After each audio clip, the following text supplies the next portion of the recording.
is the crew 1. And you won't be able to access it soon. We love the crew over here. And this is what it looked like when we first were introduced to the series. It looked like a game we could have only hoped and dreamed for at the time. Going back to Underground Street Racing in the whole of the USA. And this is what it looks like now. Oh, I love the crew one so much. And I kind of wanted to show you and do a little bit of a send-off for this game, because ultimately we know the game is getting shut down if it doesn't get an offline patch. And the worst part about it is I played primarily on console. And what that means is that even if they say, for example, don't release an offline patch and they don't manage to modify the game or emulate some kind of servers, there is no way I will be able to play my PlayStation save ever again. 600 hours I put into the PlayStation version of this game. 600 of honestly some of the most fun I've had in a racing game still to this day. Genuinely felt like, I'm gonna say, the feel of the game maybe felt a little bit outdated for its own time, but it was created by a small studio at the time, a small French studio that eventually got bought by Ubisoft and is now the biggest racing game studio of AAA games that we know. And they had the whole of the USA. There were some things like, for example, the car sounds. They were pretty rubbish. But the scale at which this game was created by such a small team is insane, even still to this day. I don't understand it. They went from this to Tiny Island. I can't believe the Huracan's in this game. That's weird. I actually don't remember the Huracan being in this game. Maybe it was a DLC car. But, man, I wanted to say goodbye to my PlayStation save, because the very best situation, as I said, we're going to get a modified PC or DRM. We're going to rip that DRM. We're going to do something. We're going to get this game back up and running if Ubisoft won't let us. I should say it's not really Ubisoft's fault. It's the car manufacturers. But it's always online. So now I'm quite lucky in that I really recorded the living daylights out of this game. And so there's a lot of content for us to go back on and reminisce. But I've been really going back on games from the PS3 generation and even the PS4 generations. Like, I'm a huge Little Big Planet fan, and it's likely the servers have been down for the newest game, Little Big Planet 3, for about a month or so because of some hacking situations. But I get so much nostalgia from these games, so much nostalgia, and I can say, because I've played through this game a few times, the nostalgia isn't the only thing. There's just so much more content to these games. It was at a point in time where you got more for your money. And, you know, ballooning game costs and devs being put out of a job very quick. There's so many problems and causes. But as I said, I want to come back and check out some of my cars. Because, yes, the customization is still the same in the current games. But this is the first time I built these cars with these parts. And I think, actually, a few cars have some different ones. You couldn't do this in the new modern games. They went crazy with detail in terms of, you know, customizing, upgrading your actual visual frame of your car. Why they spent so much dev time and stuff on that, to end up just binning off, I don't know. But I guess that's one thing. It says V8 powered turbo. So, you know, did a fantastic job there. I get it. It's a very expensive, kind of unnecessary thing to do. Now, one of the things, you can change plates on this. This is, again, something you can't do on the new games. And maybe that's because they're still trying to figure out the best way to make use of plates. Like, are they a new unlockable or something? Or is it just, I don't know. Little things like that are kind of missing. It's a bit odd. Oh, the height of my hype and love and wants for the SLS AMG. This is a circuit spectre. You can't actually do much to it, but you can see I tried to put a little bit of character in it. I put a stripe on it, and I made it purple. Silver wheels. I clearly had taste back then. Silver wheels has become an up-and-coming. See, this is what 2013, 2014, 2015 me. I put silver wheels on an SLS. Can I change them? Maybe. Yes, look. There's darker wheels available, and these are not all the ones you can go and buy some more. So I knew exactly what I was doing. It's now a thing to be like, oh, I hate black wheels. They hide the detail. They do.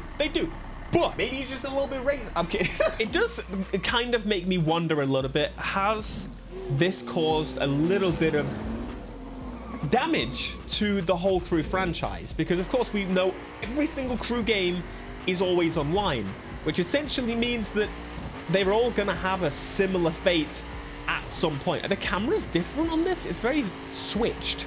I feel like this camera is in the middle on some of the cars. Maybe I'm just wrong. Maybe I'm thinking in a different game. But can you really tell someone to justify putting all this time in to grind out these things and then take the game offline completely? It doesn't really click. And I'm going to say, from my personal experience, it really did make me put less effort and say there's new money thing going around in the Crew Motorfest. You might have seen a few days ago it was fixed, but there was a way to make some insane money in the Crew Motorfest. And normally I'd be like, okay, cool, let's jump on that. And this is not a glitch, it's just speed running an event. And so I'm like, absolutely, I'm going to do that. I didn't bother. I didn't bother. Something that's really hilarious, and I only realized this from a Dark Viper video in where he was talking about pickup trucks and SUVs and such. But I've noticed this is obviously a more accurate representation of LA than, say, GTA. GTA is kind of inspired rather than pretty much just trying to replicate it to a T. How impossible it must be to cross the road in LA, where again it's illegal to try and cross the road when the light isn't the correct color. And again, imagine the traffic being 50 times worse than this, 50,000 times worse than this. You just kind of sit and wait. Oh my god, the lamppost is floating. Incredible detail throughout. But it didn't matter. There were glitches and it wasn't Forza Horizon. It didn't look as beautiful as Forza Horizon, but I didn't care. This game was an absolute masterpiece in the fact that it did things that just no other game could, and no other team of the size could ever imagine doing again today. I just don't think it's possible. Because this just doesn't make you feel warm and fuzzy inside. You got some campaign missions. That was kind of one thing. You had to play the story missions. There were no races as such when it came to just doing races, except the faction missions and follow the trail as tightly and efficiently as possible. Okay, this wasn't quite what I was expecting. I thought this was going to be a race. Oh my god, it's got the music going. It's got the music going. I love the Crew's soundtrack as well. Beautiful. I know they've created music for the future games, and I'm really glad they kept that theme on because it's just so good. Games having their own music is just... I love it. I love it so much. The GTA 5 original score is so amazing. Just a beautiful, beautiful soundtrack that works so well. They put so much time into... I don't know, it's just an extra layer of love that a lot of games don't tend to do. And a racing game's a car-based game seems to really push for it. And I remember a lot of my time playing the Crew, I actually spent on wheel. I was learning to play wheel. This game, I still today don't really play many arcade games on wheel. I just feel like it's better if you know, keep the wheel for the more simulation-based games. I don't really play Horizon with a wheel, but I still did it properly, did it with the wheel, and I got pretty good at it. It kind of proved to me that it is possible to get pretty good at a wheel on an arcade racing game. I still think controller is still a bit easier, but you understand. Wait, where am I going? I'm lost. Oh, it's over here. But something that made the Crew so special to me is, for example, we're doing a not race. I mean, it's still against the clock. You're hitting these containers. You're trying to mess up some kind of drug run or something, which is, I think, the story. Alex, keep pushing. But you go from something like this to something like this. We're street racing now in an R34 GTR. This thing is properly overpowered, to be clear. Once again, that's maybe a little bit of a downside to the fact that, well, the game was kind of focused on this mission structure. And I feel like that's why they went the Crew 2 route and then the Crew Motorfest route, is because then it kind of levels to you and you've got infinite ways to keep replaying. And these missions to replay, again, you get the cutscene every time, and it kind of feels like you're forcibly replaying the story, but not quite, because you maybe have forgotten, and it's a bit of a pain point. But they very much could have just planted normal events outside of these. Anyone else remember the blue line? God, I completely forgot about this. And still a pain point that people complain about to this day. The interior, as you can see, the skyline steering is on the incorrect side. They put it on the American side because the game was based in the States, and they thought, yeah, that's what people want. It's wrong But this is something that bothers people to absolutely no end, to the point where my new car, the Skyline that's going to be in the game, people are like, ah, it's still on the wrong side. I don't care. I really don't care. If I'm completely honest, I imported an Eclipse. I wish the Eclipse was on the correct side, but it's not, and that's rather unfortunate. Also, the wing mirrors in this game, I mean, do they work more or less than the new games? I mean, I think they're quite frankly useless. You can see trees and like a bit of a blurry image. But I love replaying these missions. I think the replayability on these is so much cooler because of the platinum status that you can get once you've beat the game. So you want to go through it again. And it was a much more single player oriented focus, even though it was always online. Mission complete, give me that platinum. Gold! Oh, hell no! As I said earlier, it felt like this was a game that was aligned with an era much older than when it actually released, and it feels like that. The story, the progression, the characters, the darkness, I really do miss that. It's very difficult to get that these days. Need for Speed Heat, again, of modern times, is my favorite racing game. There's just no question about it. However, this game of that same era, 2013, there's just nothing that compares. A lot of people were playing Horizon at the time. Need for Speed was kind of doing its weird thing with rivals and whatnot, so it wasn't quite the same to me. This weirdly scared Need for Speed back into its position as a street racing, like arcade racing game. Customization. And it's so funny. It's so weird to me. Without the crew, I don't know if Need for Speed would have, at least in the short period of time that it did, I think 2 years later, we got a Need for Speed 2015. I don't think we would have seen anything like the old Need for Speeds again. And the Heat was born, and, you know, we had Unbound, and Unbound's fine. I get why they did it, but there's now more than ever just so much hope for Need for Speed, I feel. But of course, the game wasn't without its conflicts. Of course, the game started as a gritty, kind of dark narrative story about gangs and things like that. And then we went to this. Monster trucks and stunts and jumps and ramps and all the crazy stuff that Wild Run brought to it. And it's kind of weird in that I normally would have been against something like this. I think the complete direction change didn't really make sense. It may have been a bit jarring to some people, but it's pretty obvious now where they are with Motorfest and the crew too. They clearly doubled down on this route with the summit and things, and it's clearly worked pretty well for them. I just can't believe this is in the same game, but it doesn't feel too far of a jump to the point where, oh my god. Need for Speed goes hypercars without customization. We're like, no, this is not Need for Speed. The crew in the very first game goes from street racing to this, and like, yeah, this is fun.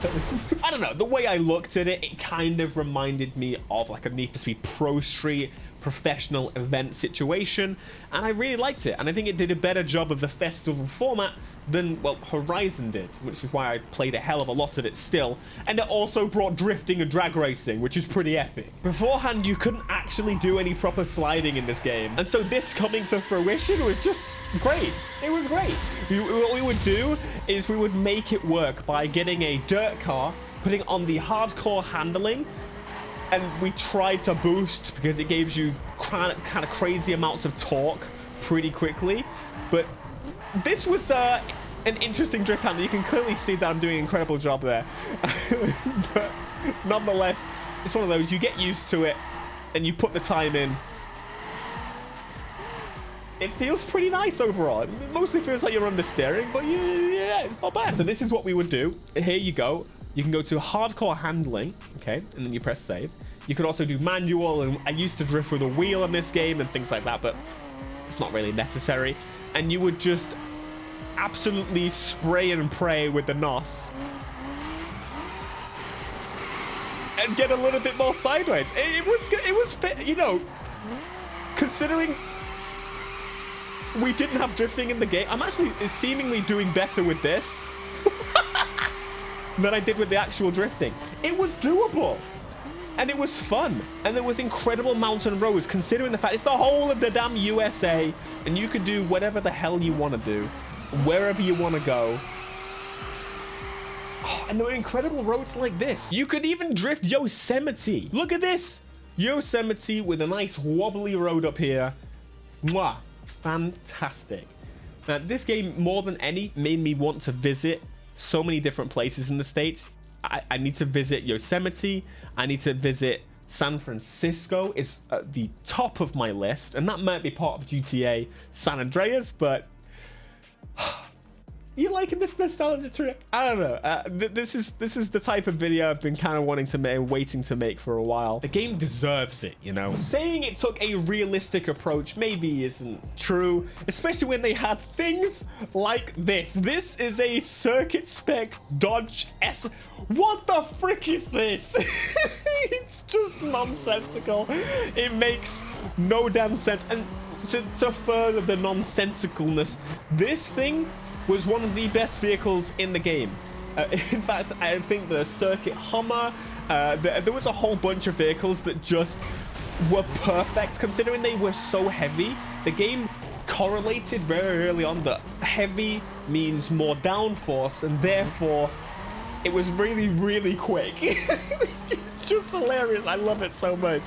It's such an oversight that kind of got baked into it, and we figured it out, and we made do.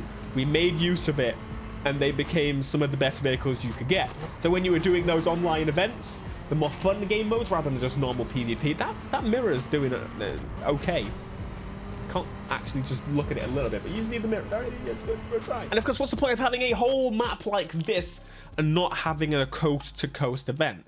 Something kind of weird. The Crew 2, as you may know, used the whole map just like the Crew 1. It just kind of refreshed it a little bit. But it never really had a proper coast-to-coast race. There was one, maybe two. They weren't really doing it. These are the faction missions, and these faction missions were kind of mental. They're not going to show you the whole length, which is unfortunate, but they are longer events.